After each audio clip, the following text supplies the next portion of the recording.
By the end of this year, there will be nearly 1 billion people on this planet that actively use social networking sites. The one thing that all of them have in common is that they're going to die.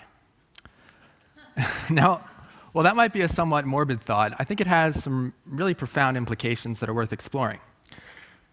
Now, what first got me thinking about this was a blog post authored earlier this year by Derek K. Miller, who was a science and technology journalist who died of cancer. And what Miller did was have his family and friends write a post that went out shortly after he died. Here's what he wrote in starting that out. He said, "Here it is. I'm dead, and this is my last post to my blog. In advance, I ask that once my body finally shut down from the punishments of my cancer, then my family and friends publish this prepared message I wrote, the first part of the process of turning this from an active website to an archive."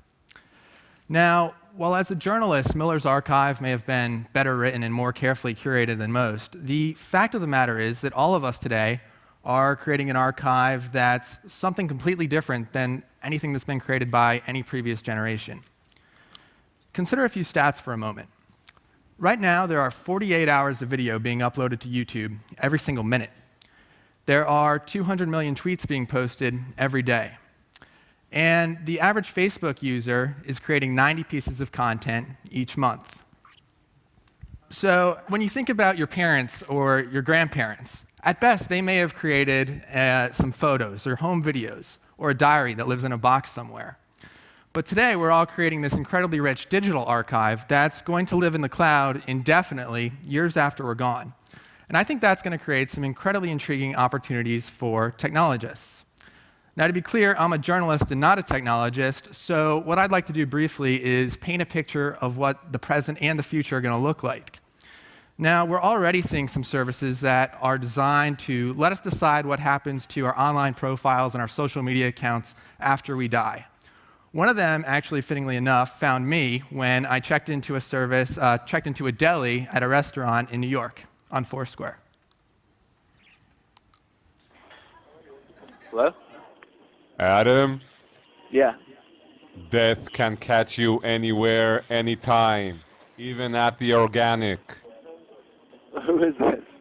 Go to ifidie.net before it's too late. Okay. Kind of creepy, right? So what that service does, quite simply, is let you create a message or a video that can be posted to Facebook after you die. Another service right now is called 1000 Memories, and what this lets you do is create an online tribute to your loved ones, complete with photos and videos and stories that they can post after you die. But what I think comes next is far more interesting.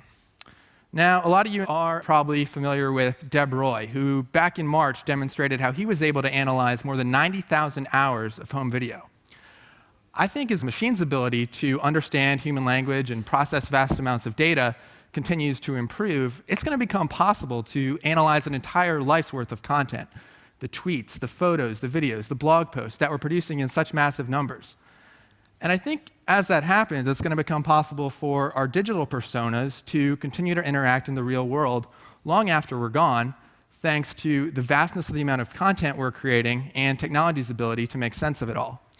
Now, we're already starting to see some experiments here. One service called My Next Tweet analyzes your entire Twitter stream, everything you've posted onto Twitter, to make some predictions as to what you might say next.